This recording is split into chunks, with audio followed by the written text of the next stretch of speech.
Hi, good evening. അപ്പോൾ ഞങ്ങളിതാ ഒരു ഉത്സവത്തിൻ്റെ അന്തരീക്ഷത്തിലാണ് കേട്ടോ. ഉത്സവത്തിൻ്റെ അന്തരീക്ഷത്തിൽ എന്ന് പറഞ്ഞാൽ ഞാൻ കഴിഞ്ഞ ദിവസത്തെ വ്ളോഗിൽ പറഞ്ഞിരുന്നു, പക്ഷെ ആ വ്ളോഗ് നിങ്ങളിലേക്ക് എത്തിയിട്ടില്ല. ഞങ്ങളുടെ ഇവിടെ അമ്പലത്തിലെ ഉത്സവമാണ്, ക്രിസ്മസ് ആണിന്ന്. നിങ്ങൾ ഈ വ്ളോഗ് കാണുന്നത് ഉത്സവം തുടങ്ങി അടുത്ത ദിവസമാണ്, അതായത് ക്രിസ്മസ് കഴിഞ്ഞിട്ട് അടുത്ത ദിവസമായിരിക്കും നിങ്ങൾ ഈ വ്ളോഗ് കാണുന്നത്. അപ്പോൾ തിരുവാതിരയുടെ വ്ളോഗും കൂടി ഉൾപ്പെടുത്തിയാണ് ഞാനിത് ചെയ്യുന്നത്. തിരുവാതിര പുഴുക്കും മറ്റുള്ള കാര്യങ്ങളൊക്കെ ഉൾപ്പെടുത്തിയിട്ടാണ് ഞാൻ ഈ വ്ളോഗ് ചെയ്യുന്നത്. അപ്പോൾ നിങ്ങൾ രാവിലെ ആയിരിക്കും വീഡിയോ കാണുന്നത്. ഞാനിപ്പോൾ നിങ്ങളെ കാണിച്ചു തരാൻ പോകുന്നത് ഇവിടുത്തെ കുറച്ച് കാര്യങ്ങളാണ് കേട്ടോ. അമ്പലത്തിലെ കുറച്ച് കാര്യങ്ങൾ. അമ്പലത്തിൽ അവർ സ്റ്റേജൊക്കെ റെഡിയാക്കിയിട്ടുണ്ട്. ഇന്നിപ്പോൾ എന്തോ ഗാനമേള പോലെ എന്തോ പരിപാടിയൊക്കെ ഉണ്ട്, അത് നമുക്ക് രാത്രി കാണാം. ഇപ്പോൾ പറ വരുന്നുണ്ട്. ഗാനമേള എന്ന് പറഞ്ഞാൽ ശരിക്കുള്ള ഗാനമേള അല്ലത്, അതെന്തോ ഒരു മോഡേൺ പരിപാടിയാണ്, ഞാൻ കണ്ടിട്ടില്ലാത്തൊരു പരിപാടി, ഫ്യൂഷൻ പോലെ എന്തോ പരിപാടിയാണ്. അതുകൊണ്ടാണ് ഞാൻ ഗാനമേള പോലെ എന്തോ ഉണ്ടെന്ന് പറഞ്ഞത്. കാണുമ്പോഴല്ലോ ഞങ്ങളുടെ അമ്പലത്തിലെ പറ തെക്കോട്ട് പോയി. പറയ്ക്കൊരു പ്രത്യേകത ഉണ്ട്.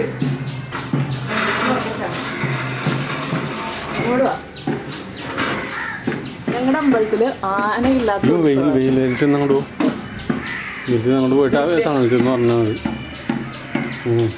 കാണാൻ പറ്റണ്ട. ഞങ്ങളുടെ അമ്പലത്തില് പറ ഇങ്ങനെയാണ്, ആനയില്ലാത്ത ഉത്സവമാണ്. ആന ലാസ്റ്റ് ഡേയിലേ ഉള്ളൂ. അപ്പോൾ ആനയില്ലാതെ കോലം മാത്രം ആളെ കൊണ്ടുപോകുന്ന, കോലം കൈ പിടിച്ചുകൊണ്ട് പോകുന്ന ഉത്സവമാണ്. അതുകൊണ്ടാണ് ഞാൻ പറ കാണിച്ചു തരാമെന്ന് വിചാരിച്ചത്. പക്ഷെ അത് തെക്കോട്ട് പോയിട്ടാ. പറ ഇന്ന് തെക്കോട്ടാണ് പോയത്. പറ ഇനി വടക്കോട്ട് വരുന്ന ദിവസം നമുക്ക് പറ കാണിച്ചു തരാം. 3 ദിവസമാണ് അമ്പലത്തിൽ ഉത്സവം. ലാസ്റ്റ് ദിവസമാണ് ആന ഉണ്ടാവുക. ഇന്നിപ്പോൾ തുടങ്ങിയിട്ടേ ഉള്ളൂ, ക്രിസ്മസിൻ്റെ അന്നാണ്. അപ്പോൾ നമ്മളിപ്പോൾ ചെയ്യാൻ പോകുന്നത് എന്താണെന്ന് വെച്ചാൽ തിരുവാതിരപ്പുഴുക്ക് ഉണ്ടാക്കുന്നുണ്ട്, ഒരു ചട്നി ഫിൽഡ് മുട്ട ബജി ഉണ്ടാക്കുന്നുണ്ട്, പിന്നെ അമ്പലത്തിൻ്റെ കുറച്ച് വിശേഷങ്ങളും വൈകുന്നേരത്തെ പ്രോഗ്രാമിൻ്റെ കുറച്ച് വിശേഷങ്ങളൊക്കെ ആയിട്ട് നമുക്ക് മുന്നോട്ട് പോകാം. അപ്പോൾ ആദ്യം നമുക്ക് ചട്നി ഫിൽഡ് മുട്ട ബജിയും പിന്നെ നമ്മുടെ തിരുവാതിരപ്പുഴുക്കിൻ്റെ കാര്യങ്ങളൊക്കെ നോക്കാം. അപ്പോൾ ഞങ്ങൾ പുഴുക്കിൻ്റെ പരിപാടി തുടങ്ങിയിട്ടോ. ഞാൻ കൂർക്കയും കായും, എനിക്ക് അലർജി ഇല്ലാത്ത കാര്യങ്ങൾ, ചൊറിയാത്ത കാര്യങ്ങൾ ഞാൻ തൊലിയൊക്കെ കളഞ്ഞ് വെള്ളത്തിലിട്ടു.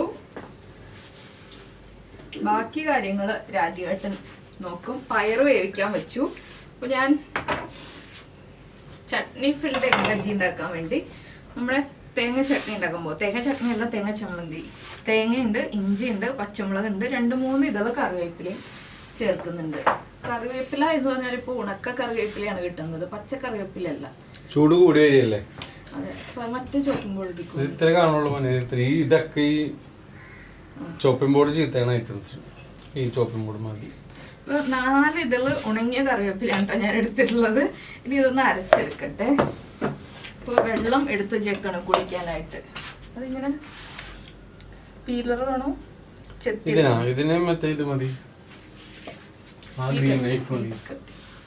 ഞങ്ങൾ ഓരോന്നിനും ഓരോ കത്തി വെച്ച് എടുക്കുന്നത്. എന്താന്ന് വെച്ചാല്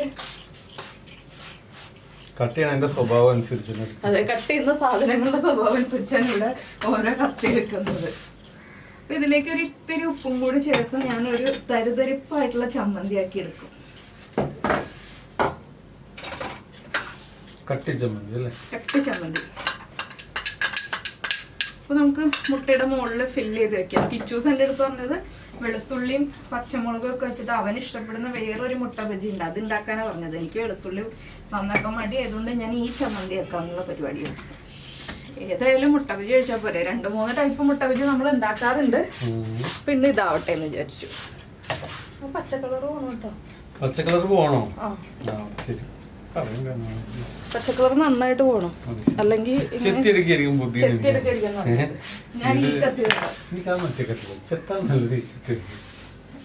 പച്ചക്കളർ ഉണ്ടെങ്കിലേ ചിലപ്പോ ചൊറിഞ്ഞാലോ പേടിയുണ്ട്. പച്ചക്കളർ പോണോ വേണ്ടെന്നൊക്കെ അത് കറക്റ്റ് ആയിട്ട് അച്ഛനറിയാലോ, എനിക്കറിയാമല്ലോ അതിന്റെ ഡീറ്റെയിൽ. നമ്മള് ചെയ്യുന്നത് വല്ലപ്പോഴും ഒക്കെ കറി ഉണ്ടാക്കുന്ന ആൾക്കാര്, സാമ്പാറിലിടാനും വല്ലപ്പോഴും. ചോപ്പിംഗ് ബോർഡിൽ വെച്ചിട്ട് വെച്ചിട്ട്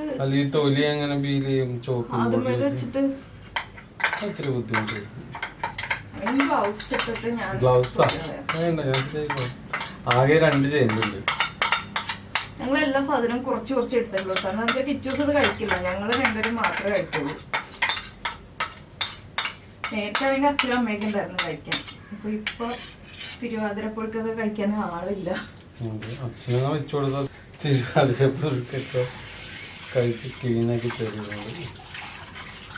അച്ഛന് ഭയങ്കര ഇഷ്ടമുള്ള റെസിപ്പികളാണ് ഇതൊക്കെ, നാടൻ ഫുഡ്.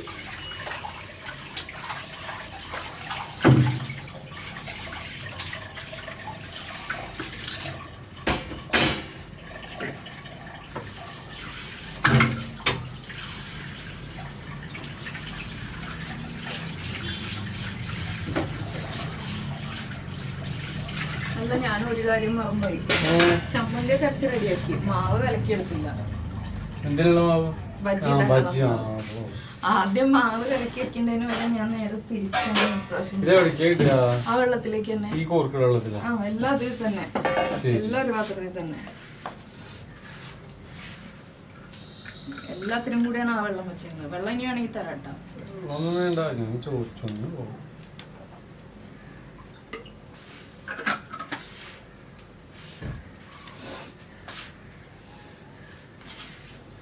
മൈദപ്പൊടി വേണോ കടലമാവ് വേണോ മുട്ട ബജിക്ക്?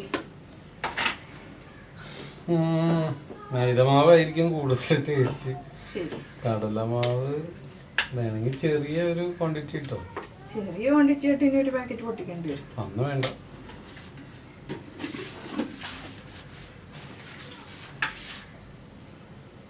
മറ്റേ എന്ത് ഗാനം, എന്തൊരു പ്രത്യേകതയുള്ള ഗാനമേളയാണ്. അതാണ് ഞാൻ പറഞ്ഞത്, എനിക്ക് വായിച്ചിട്ട് മനസ്സിലായില്ലെന്ന്. ഞാനത് വായിച്ചു, ബുക്ക് വായിച്ചു, പക്ഷെ എനിക്കതുകൊണ്ട് സ്റ്റേജിന്റെ പുറത്തേക്കൊക്കെ ഇറങ്ങി വന്നിട്ടൊക്കെ പാടും എന്നൊക്കെ പറയണ്ടായിരുന്നു. അതുകൊണ്ട് ഇന്ന് രാത്രി നമുക്ക് ഗസ്റ്റ് ഒക്കെ ഉണ്ട്. രാത്രി കാണുമ്പോ അറിയാം എന്താണ് പരിപാടി എന്നുള്ളത്. സ്റ്റേജിന്റെ പുറത്തായിരിക്കും ഗാനമേള, അകത്തായിരിക്കില്ലെന്നറിയാം. അത്രയും മാത്രം കേട്ടറിഞ്ഞു, നമ്മള് കണ്ടിട്ടില്ല. അത് സ്റ്റേജിന് ഇറങ്ങി വരുന്നതായിരിക്കും പതിയെ, അല്ലാതെ മുഴുവനും സ്റ്റാർട്ടിങ് ഗാനമേള സ്റ്റേജിന്റെ പുറത്തായിരിക്കില്ല. നമ്മുടെ ബാലഭാസ്കർക്ക് ഇറങ്ങി വരില്ല പുറത്തേക്ക്, അതേപോലെയൊക്കെ ആയിരിക്കും. ഒരു പെൺകൊച്ചാണ് പ്രസീത എന്നാണ് അതിന്റെ പേര്. പ്രസീതയാണ്. പ്രസീത ചാലക്കുടി. അത് മാത്രമേ. ചാലക്കുടിയാണ് ഇവിടെ ലോക്കലല്ലേ? അല്ല, ചാലക്കുടിയാണ്. ഞാനേ പോസ്റ്റ് കണ്ടപ്പോഴത്തേക്ക് ഇല്ല ലോക്കലല്ല, ചാലക്കുടിന്നാ. അത് ശരി.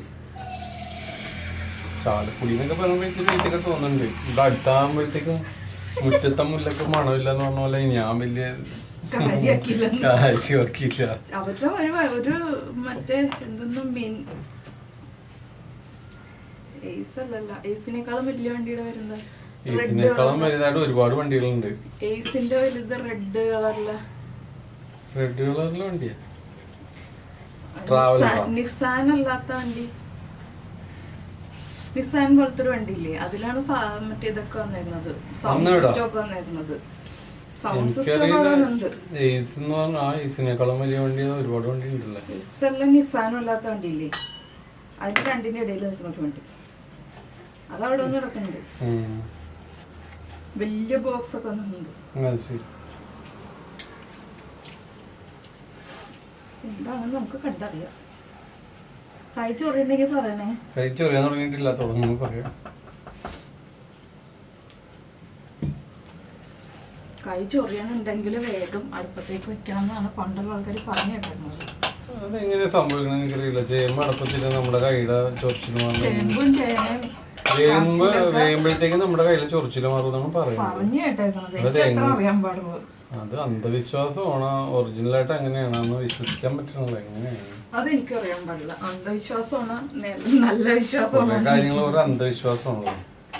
എനിക്കൊരു എവിഡൻസ് ഉണ്ടെങ്കിൽ എനിക്കൊരു വിശ്വാസം വരുള്ളൂ. ആരെങ്കിലും പറഞ്ഞു വെറുതെ ഞങ്ങൾ വാവുണ്ട് അങ്ങനെ പറഞ്ഞാൽ എനിക്ക് വിശ്വാസം വരും. പക്ഷെ ഞാൻ ഇന്നലെ അനുഭവിച്ചിട്ടില്ല കേട്ടോ.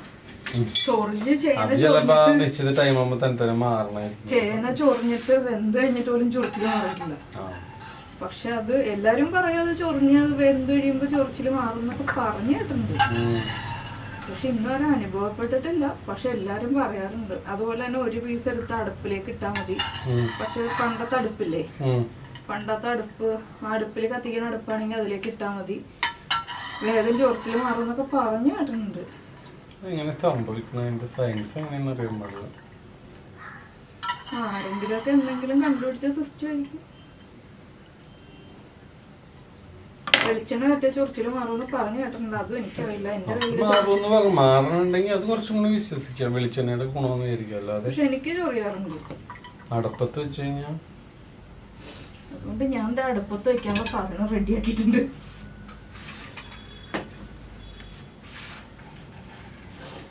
അയ്യോ എന്തുപറ്റി? കയ്യിലൊക്കെ തെറിച്ചു. ചെറിയ പാത്രം എടുത്തത് എളുപ്പത്തിന്. ഇതൊക്കെ കഴിഞ്ഞിട്ട് വേണം ഞങ്ങൾക്ക് അമ്പലത്തിൽ പോവാൻ. ഞങ്ങൾ രാവിലെ അമ്പലത്തിൽ പോകാൻ ഇരുന്നതാണ്. പക്ഷെ നല്ല വെയിലായിരുന്നു, അതുകൊണ്ട് അമ്പലത്തിൽ പോയില്ല. ഒരു വൈകുന്നേരം അമ്പലത്തിൽ പോവാന്ന് വിചാരിച്ചു. വെയിലടിച്ച ഇതൊക്കെ തലവേദന വരും, അതുകൊണ്ടാണ്. അല്ലെങ്കിൽ പോയേനെ. അമ്പലത്തില് രാവിലെ പരിപാടിയൊക്കെ ഉണ്ടായിരുന്നു കേട്ടോ. അമ്പലത്തില് രാവിലെ എന്തൊക്കെയായിരുന്നു, പറയുണ്ടായിരുന്നു. അതുപോലെ തന്നെ അന്നദാനം ഉണ്ടായിരുന്നു. 3 ദിവസം പപ്പടം, പഴം, പായസം, സദ്യ ഉണ്ട്. പിന്നെ നാളെയല്ല മറ്റന്നാൾ രാവിലെ തിരുവാതിര കളിയുള്ളത്. മറ്റന്നാൾ രാവിലെ 10 മണിക്ക് തിരുവാതിര കളിയുണ്ട്. രാവിലെ സ്റ്റേജിന്റെ അടിയിലായിരിക്കും. സ്റ്റേജിലല്ലെന്ന് സ്റ്റേജിന്ന് വെച്ചാൽ മറ്റേ സദ്യ ഉണ്ണാൻ വേണ്ടി റെഡിയാക്കി പന്തലിന്റെ അടിയിലായിരിക്കും. പന്തലിന്റെ ഉള്ളിലാ. എന്നാ കൊള്ളാം. അപ്പൊ വെയിലുണ്ടാവില്ല. അല്ല, നിന്റെ തിരുവാതിരക്കാര് ഈ വെയിലത്തെ തലയിറങ്ങി താഴ്ത്തി വീഴും.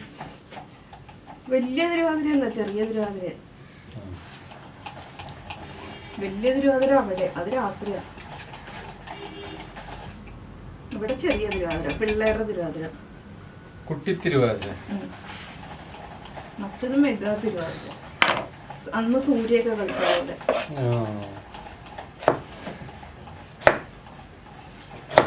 ചേന കുറച്ച് സമയം കൊണ്ട് തന്നെ കളർ മാറുന്നുണ്ട്. കളർ മാറിപ്പോയി.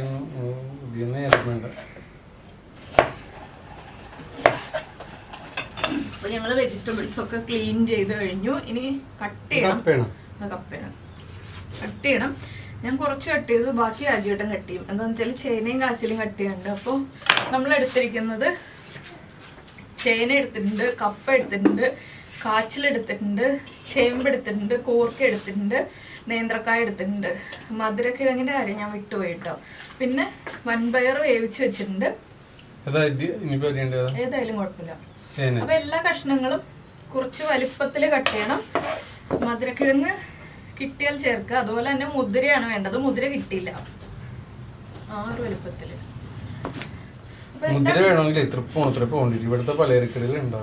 എന്റെ മുട്ട ബജി എല്ലാം ഞാൻ ചമ്മന്തി ഫില്ല് ചെയ്ത് വെച്ചു. മുട്ട ബജി എല്ലാം, മുട്ട എല്ലാം ചമ്മന്തി ഫില്ല് ചെയ്ത് വെച്ചു. ആ സൈസ് മതി. അപ്പൊ എണ്ണ ചൂടായി വരുന്നുണ്ട്. അതിലേക്ക് ഇടാം. അപ്പൊ ഈ പയറ് വേവിച്ച വെള്ളം ബാക്കിയുണ്ട്. പയറ് വേവിച്ച വെള്ളത്തിലേക്കാണ് ഞാൻ ഈ കഷ്ണങ്ങൾ ഇട്ട് വേവിക്കുന്നത്. എന്താണെന്ന് വെച്ചാൽ പുഴുക്കുണ്ടാക്കുമ്പോൾ ഒരിക്കലും വെള്ളം കൂടി പോരുത്. വെള്ളം കൂടി പോയിട്ടുണ്ടെങ്കിൽ നമ്മൾ പുഴുക്കല്ല, അത് കുറുക്കായിട്ട് കഴിക്കേണ്ടി വരും. അതുകൊണ്ട് വെള്ളം കൂടി പോവാതെ പയറ് വേവിക്കുന്ന, അല്ലെങ്കിൽ പയറും മുതിരയും വേവിക്കുന്ന വെള്ളത്തിൽ വേണം നമ്മൾ ഈ ബാക്കിയുള്ള വെജിറ്റബിൾസും വേവിച്ചെടുക്കാൻ. അപ്പം എൻ്റെ ഈ കുക്കറിൽ വേവോ എന്നുള്ള കാര്യം എനിക്ക് സംശയമാണ്. ചെറിയ കുക്കറിൽ എല്ലാം കൂടി കൊള്ളൂ. കുക്കർ പോരാതെ വലിയ കുക്കർ എടുക്കേണ്ടി വരും. അപ്പൊ വലിയ കുക്കർ എടുക്കാം. കപ്പയ്ക്ക് ഇത്ര മുഴുക്കിലിടണോ? ആ, വലിയ കുക്കറിലേക്ക് മാറ്റാം. കഷ്ണങ്ങൾ ഇട്ടിട്ട് വെള്ളം ഒഴിക്കാം.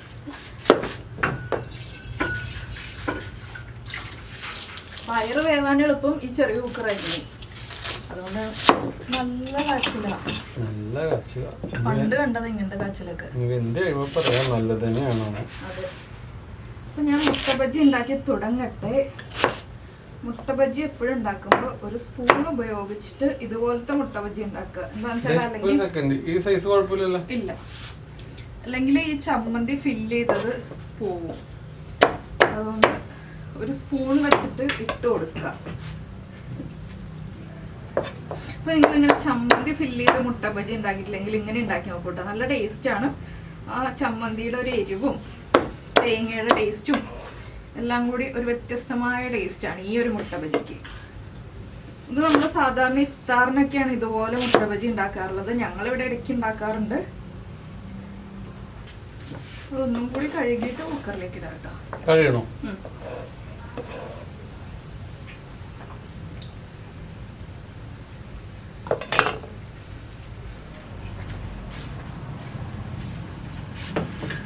അപ്പൊ ഇന്ന് രാവിലെ ഉണ്ടാക്കിയ പഴംപൊരി ഉണ്ട് ഇവിടെ. അതുപോലെ തന്നെ ഇപ്പൊ മുട്ട ബജി ഉണ്ട്. ഇന്ന് സ്നാക്സിന്റെ ഡേ ആണ്. ഞങ്ങൾ ഇന്ന് ചോറ് വെച്ചിട്ടില്ല. ചോറ് വയ്ക്കാത്ത ദിവസമാണ്. ദോശ ഉണ്ടാക്കി, പിന്നെ എന്താണ്, ദോശയും ടൊമാറ്റോ ചട്നി ഉണ്ടാക്കി. നൂഡിൽസ് ആയിരുന്നു ഉച്ചയ്ക്ക്. നൂഡിൽസും ടൊമാറ്റോ ചട്നിയും ദോശയൊക്കെ ആയിരുന്നു. രാവിലെ പഴംപൊരി ആയിരുന്നു. ഇപ്പൊ മുട്ട ബജിയാണ്. രാത്രി തിരുവാതിരപ്പുഴുക്കാണ്. ഇന്ന് വ്യത്യസ്തമായ ദിവസമാണ്. ഞാൻ അങ്ങനെ വാരിട്ട കുക്കറിലേക്കിടാം. മണ്ണുണ്ടെങ്കിലേ എങ്കിലും മണ്ണുണ്ടെങ്കിൽ നമുക്ക് റിസ്ക് എടുക്കണ്ട. അതിലേക്ക് കുക്കറിലേക്ക് ഇട്ടോ. വെള്ളത്തിന് ഇങ്ങനെ പെറുക്കി ചൊറിയുണ്ടാവേ. ചൊറിയണമൊന്നുമില്ല. അപ്പൊ നല്ല ജനയായിരിക്കും. കൈ ചൊറിഞ്ഞിട്ടുണ്ട്. എന്റെ ഇരിക്കുമ്പോ ചേനയുടെ വായ ചൊറിഞ്ഞിട്ടുള്ളു. ഏതോ ചേന കഴിച്ചിട്ടേ 1-2 തവണ വായ ചൊറിഞ്ഞായിട്ട് ഓർക്കുന്നുണ്ട്. കൈ ചൊറിഞ്ഞ ഞാൻ ഓർക്കുന്നില്ല. എന്റെ കൈ ചൊറിയാറുണ്ട്. അതുകൊണ്ടാണ് ഞാൻ ചോദിച്ചത്.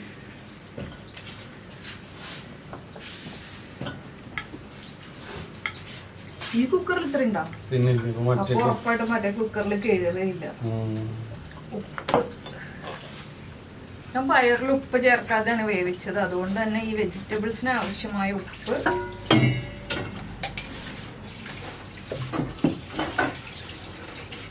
മഞ്ഞൾപ്പൊടി തീർന്നു. ഇനി മഞ്ഞൾപ്പൊടിനെ പൊട്ടിച്ചിട്ടിട്ട് വേണം. അമ്പലത്തിന്റെ പായസമൊന്നും ഉണ്ടെങ്കിലല്ലോ.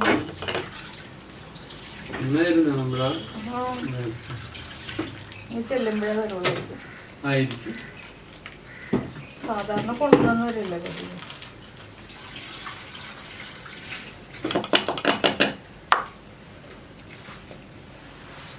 കൊണ്ടുവന്നിട്ട് കാര്യമൊന്നുമില്ല. ആര് കഴിക്കാനാ? പായസം നല്ല പായസമാണ്. പക്ഷേ മധുരമാണ്. മധുരം പാൽപ്പായസം ഉണ്ടാവും, ശർക്കര പായസം ഉണ്ടാവും. ശർക്കര പായസം മറ്റേ അരവണ പായസം പോലത്തെ പായസം. അതിന് മധുരം ഒഴിക്കും. നല്ല മധുരം ഒഴിക്കും. നല്ല മധുരം കുറച്ച് കഴിക്കണം, അല്ലാതെ കൂടുതൽ കഴിക്കരുത്. ആദ്യം കുറച്ച്, പിന്നെ കുറച്ച് അത് പിന്നെ കുറെ നാളിരിക്കും. അപ്പൊ ഞാൻ കുറച്ച് വെള്ളം ഒഴിച്ചിട്ടുണ്ട്. ആ പയറ് വേവിച്ച വെള്ളം മാത്രം കുറച്ച് ഒഴിച്ചിട്ടുണ്ട്. ഇനി നമുക്ക് കുക്കർ അടിച്ച് 2 വിസിൽ. കുഴഞ്ഞു പോരുത്, പക്ഷെ എന്നാൽ ആവശ്യത്തിന് വേവ് വേണം.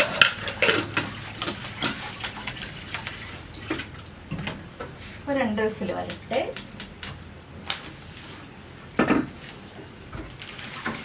ഞാൻ എന്ത് ചെയ്യണം? പാത്രം കഴുകണം. അപ്പൊ നമ്മുടെ മുട്ട ബജിയുടെ ഫസ്റ്റ് ബാച്ച് റെഡി ആയിട്ടോ. ഫസ്റ്റ് ബാച്ച് റെഡിയായി. ഞാൻ എണ്ണയിൽ നിന്ന് മാറ്റാണ്. എന്താണെന്ന് വെച്ചാൽ മുട്ട ബജി അധിക സമയം എണ്ണയിൽ ഇട്ട് വയ്ക്കാൻ കൊള്ളില്ല. ഇതിനു മുന്നേ ഒരു മുട്ട ബജി ഉണ്ടാക്കിയപ്പോൾ ഞാൻ പറഞ്ഞതാണ്. അതുകൊണ്ട് ഞാൻ പിന്നെ വിശദമായിട്ട് പറയുന്നില്ല. അടുത്ത ബാച്ചും ഇതുപോലെ ഫ്രൈ ചെയ്തെടുക്കട്ടെ. അപ്പൊ ഞങ്ങളിതാ മുട്ട ബജി ഉണ്ടാക്കി കഴിഞ്ഞു. മുട്ട ബജി പ്ലേറ്റിലേക്ക് മാറ്റി. പാത്രങ്ങളൊക്കെ കഴുകി കഴിഞ്ഞു. കുക്കർ ഞാൻ ഈ ചെറിയ ബർണറിൽ വെച്ച് ക്ഷമ തീർന്നതുകൊണ്ട് വലിയ ബർണറിലേക്ക് മാറ്റി വെച്ചു കേട്ടോ. പിന്നെ ഈ ഒരു ചട്ടിയിലാണ് പുഴുക്ക് ഫൈനലായിട്ട് മിക്സ് ചെയ്യാൻ പോകുന്നത്. എന്താണെന്ന് വെച്ചാൽ ശരിക്കും ഉരുളിയിലാണ് പുഴുക്ക് റെഡിയാക്കേണ്ടത്. എൻ്റെ കയ്യിലുള്ള ഉരുളി, വലിയ ഉരുളി ഇവിടെ ഇരിക്കുന്നുണ്ട്. പിന്നെ ചെറിയ ഉരുളി എണ്ണ കാച്ചുന്ന ഉരുളിയാണ്. അതിൻ്റെ ചെറിയ ഉരുളി എവിടെ ഇരിക്കണമെന്ന് എനിക്കറിയില്ല. അത് എവിടെയോ ഇരിക്കുന്നുണ്ട്. എവിടെ ഇരിക്കണേ അറിയില്ല. അതുകൊണ്ട് ഉരുളി തപ്പാൻ സമയമില്ലാത്തതുകൊണ്ട് ചട്ടിയിൽ റെഡിയാക്കാമെന്ന് വിചാരിച്ചു. അപ്പം ഇനി നമുക്ക് പുഴുക്കിൻ്റെ അരപ്പ് റെഡിയാക്കാം. മുട്ട ബജി മാറ്റി വെക്കാം. എല്ലാവർക്കും കഴിക്കാവുന്നതാണ്. മുട്ട ബജി ഞാൻ കഴിച്ചോളാം. മാറ്റി വെച്ചേക്കണ്ടല്ലോ. മാറ്റി വെക്കണ്ട, കഴിക്കാം. അപ്പം ഞങ്ങൾ മുട്ട ബജിയും പഴംപൊരിയൊക്കെ കഴിച്ചുകൊണ്ടിരിക്കുകയാണ്. അതിനിടയിൽ ഞാൻ അരപ്പ് റെഡിയാക്കാൻ വേണ്ടിയിട്ട് ഇതാ മിക്സിയുടെ ജാറിലേക്ക് ഒരു 3 പച്ചമുളക് എടുത്തിട്ടുണ്ട്. പുഴുക്കിന് ഒരിക്കലും മുളക് കൂടി പോരുത് കേട്ടോ. പക്ഷെ തേങ്ങ നന്നായിട്ട് ചേർക്കുകയും വേണം. നല്ല തേങ്ങയുടെ ടേസ്റ്റ് കൂടുതൽ വേണം പുഴുക്കിന്. അപ്പം ഞാനിത് തരുതരിപ്പായിട്ടൊന്ന് അരച്ചെടുക്കുകയാണ്. ഇത് പുഴുക്കുണ്ടാക്കാൻ ആരെങ്കിലും അറിയാത്ത കുട്ടികളൊക്കെ ഉണ്ടെങ്കിലോ എന്ന് വിചാരിച്ചിട്ടാണ് ഇത്രയും ഡീറ്റെയിൽ ആയിട്ട് പറയുന്നത്. ഇത്രയും തേങ്ങ എടുത്തിട്ടുണ്ട്. മിക്സിയുടെ ജാറ് നിറയെ തേങ്ങ എടുത്തിട്ടുണ്ട്. ഇനി ഇതിലേക്ക് ഒരു 3/4 ടീസ്പൂൺ നല്ല ജീരകം, നമ്മുടെ ക്യുമിൻ സീഡ്സ് ഇത്രയും ചേർത്തിട്ട് കുറച്ച് വെള്ളം ചേർത്തൊന്ന് തരിതരിപ്പായിട്ട് അരച്ചെടുക്കാം. അപ്പോൾ ഞാൻ എന്താ ഇതുപോലെ തരിതരിപ്പായിട്ട് ഒരുപാട് വെള്ളമില്ലാതെ അരച്ചെടുത്തിട്ടുണ്ട് കേട്ടോ. നന്നായിട്ട് വെള്ളം ചേർക്കരുത്, കുറച്ച് വെള്ളത്തോടുകൂടി അരച്ചെടുക്കുക. ഇപ്പോൾ ചട്ടി ചൂടാക്കാൻ വെച്ചിട്ടുണ്ട്. നമുക്ക് കുക്കറിൻ്റെ പ്രഷർ പോയി കഴിയുമ്പോൾ ബാക്കിയുള്ള കാര്യങ്ങൾ ചെയ്യാം. ഇപ്പോൾ നമ്മുടെ കഷ്ണങ്ങളൊക്കെ കുക്കായി ഞാൻ ചട്ടിയിലേക്ക് മാറ്റി, ചായ തിളച്ചു, അത് അടച്ചു വെച്ചു. ഇനി നമുക്ക് നമ്മുടെ പയർ വേവിച്ചത് ചേർക്കാം. പയറിന് ഉപ്പില്ല കേട്ടോ, പയർ ഞാൻ ഉപ്പ് ചേർക്കാതെയാണ് വേവിച്ചത്. ഇനി ഇതുണ്ട്, ഇത്രയും വലിയ കഷ്ണങ്ങളായിട്ടാണ് എല്ലാം നമ്മൾ വേവിച്ചെടുത്തിട്ടുള്ളത്. ഇനി ഒന്നെല്ലാം ചേർത്ത് ഇളക്കുക. അപ്പോൾ ചെറുതായിട്ടൊന്ന് ഉടഞ്ഞു കിട്ടും. ഒരുപാട് ഉടഞ്ഞു പോകണ്ട, പക്ഷേ ഉടഞ്ഞു പോകുന്ന രീതിയിലാണ് വെന്ത് വന്നിട്ടുള്ളത്. നമ്മൾ ഇളക്കുമ്പോൾ ഉടഞ്ഞു വരും കേട്ടോ. മുതിര ചേർക്കുന്ന കാര്യം പറഞ്ഞിരുന്നു. മുതിര ചേർക്കുന്ന കാര്യം പറഞ്ഞു. മുതിര വറുത്തിട്ട് വെള്ളത്തിലിട്ട് വെക്കുക ഒരു 4-5 മണിക്കൂർ. ഒന്ന് ചെറുതായിട്ട് വറുത്തിട്ട് വെള്ളത്തിലിട്ട് വെച്ചിട്ട് അതിന് ശേഷം മുതിരയും വൻപയറും ചേർത്ത് വേവിച്ചെടുക്കണം. ഇപ്പോൾ കണ്ടോ, ഇളക്കുമ്പോൾ തന്നെ ഉടഞ്ഞു പോകുന്നുണ്ട്. ഇത് കണ്ടോ, എല്ലാ കഷ്ണങ്ങളും നന്നായിട്ട് വെന്തിട്ടുണ്ട്. ഇനി നമുക്കിതിലേക്ക് അരപ്പ് ചേർത്ത് കൊടുക്കാം. ലാസ്റ്റ് ഉപ്പ് നോക്കിയിട്ട് ആവശ്യമാണെങ്കിൽ ചേർത്ത് കൊടുക്കാം. വളരെ സിമ്പിളാണ് കേട്ടോ തിരുവാതിര പുഴുക്കൊക്കെ. ഈ അരപ്പിൽ നമ്മൾ ജീരകവും പച്ചമുളകും മാത്രം ചേർക്കാൻ പാടുള്ളൂ, വേറെ ഒന്നും ചേർക്കരുത്. ഉള്ളിയോ അങ്ങനെയുള്ള കാര്യങ്ങളൊന്നും ചേർക്കരുത്. അരപ്പും ചേർത്ത് നന്നായിട്ട് തിളച്ച് വരണം, ഒന്ന് തിളയ്ക്കണം അരപ്പ് ചേർത്ത് കഴിഞ്ഞിട്ട്. അതിനുശേഷം കുറച്ചധികം കറിവേപ്പില വേണം. ശരിക്കും ഇത് ഉരുളിയിലാണെങ്കിലാണ് കറക്റ്റ് പാകം.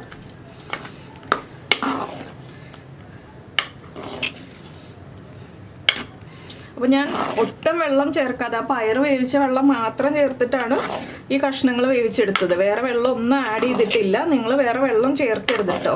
അപ്പോൾ ഇതാ കപ്പയൊക്കെ നന്നായിട്ട് കുക്കായി വന്നിട്ടുണ്ട്. നമ്മൾ കപ്പയൊക്കെ ഇങ്ങനെ എടുത്ത് നോക്കുകയാണെങ്കിൽ കപ്പയൊക്കെ ഉടഞ്ഞ് വരുന്നുണ്ട്. ഇനി നന്നായിട്ട് ഇളക്കി മിക്സ് ചെയ്തിട്ട് ഉപ്പ് നോക്കുക.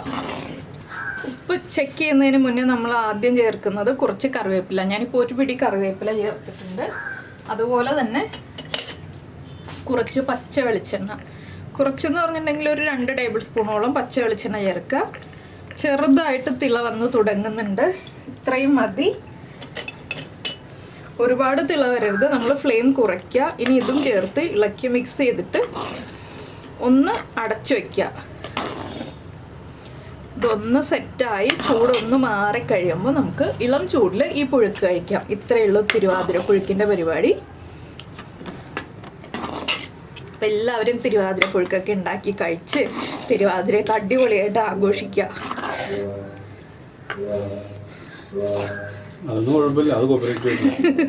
അപ്പൊ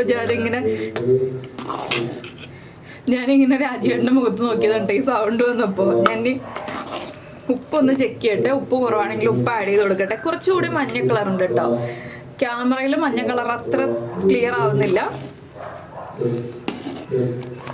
അപ്പോൾ എന്തായാലും നമ്മുടെ പുഴുക്കിൻ്റെ പരിപാടി കഴിഞ്ഞു. ഞാൻ ഫ്ലെയിം ഓഫ് ചെയ്യാണ്. ഇനി എനിക്ക് വീഡിയോ എഡിറ്റ് ചെയ്യണം, മെയിൽ എഴുതണം, അതുപോലെ തന്നെ അമ്പലത്തിൽ പോകണം. അതൊക്കെയാണ് ഇനിയുള്ള പരിപാടികൾ. അപ്പോൾ ഇനി അതൊക്കെ ചെയ്യാൻ നോക്കട്ടെ.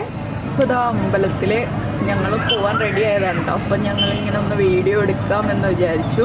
അവിടെ ചെയറിൽ കുറച്ച് ആൾക്കാരൊക്കെ ഇരിക്കുന്നുണ്ട്. പ്രോഗ്രാം തുടങ്ങാറൊന്നുമായിട്ടില്ല, പറ നടന്നുകൊണ്ടിരിക്കുകയാണ്. അപ്പോൾ സീരീസ് ആയിട്ട് ഇന്നലെ കാണാൻ ഇത്തിരി കൂടി ഭംഗിയുണ്ടായില്ലേ? ഇന്നിപ്പോൾ കാണാൻ അത്ര ഭംഗി തോന്നുന്നില്ല. ഇന്നലെ കുറച്ചുകൂടി ഭംഗി ഉണ്ടായിരുന്നു കേട്ടോ. ഇന്നിപ്പോൾ മുഴുവൻ ലൈറ്റും തെളിഞ്ഞിട്ടില്ല. ബാക്കി വൈറ്റ് ലൈറ്റ് ഒക്കെ ട്യൂബ് ലൈറ്റ് ഒക്കെ കൂടുതൽ തെളിഞ്ഞിട്ടായിരിക്കും ചിലപ്പോൾ. അതെ, ഇന്നലെ ട്യൂബ് ലൈറ്റ് ഒന്നും ഇത്രയും തെളിഞ്ഞിട്ടുണ്ടായിരുന്നില്ല. അപ്പോൾ ഇന്നലെ സീരീസ് ആയിട്ട് കാണാൻ നല്ല ഭംഗി ഉണ്ടായിരുന്നു കേട്ടോ. അപ്പോൾ ഇതാ ഇവിടെ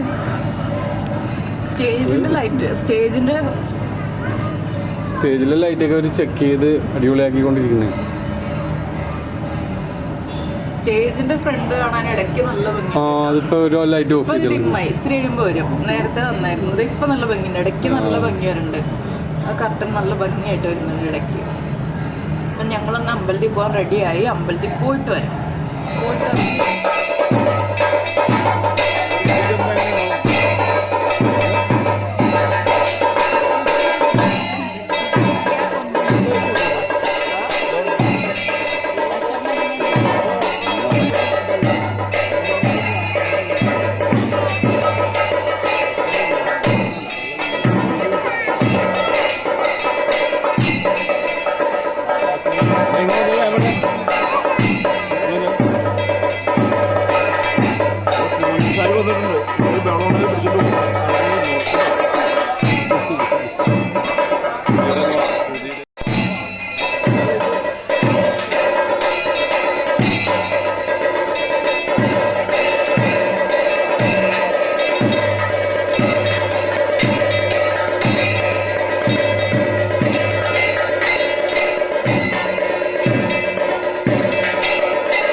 സുഖമായിട്ട് വന്നു. ഞാൻ വീഡിയോ എഡിറ്റ് ചെയ്യാൻ തുടങ്ങിയപ്പോൾ മുതൽ എനിക്ക് നല്ല ചുമ തുടങ്ങിയതാണ്. എന്ത് ചെയ്തിട്ടും ചുമ മാറുന്നില്ല കേട്ടോ. തണുത്തോളം ഞാൻ മാക്സിമം കൊടുത്തു തണുത്തോളം കുടിച്ചിട്ട് അത് ചുമ മാറുന്നില്ല. അപ്പൊ അധികം നേരം സംസാരിക്കാൻ പറ്റുന്നില്ല.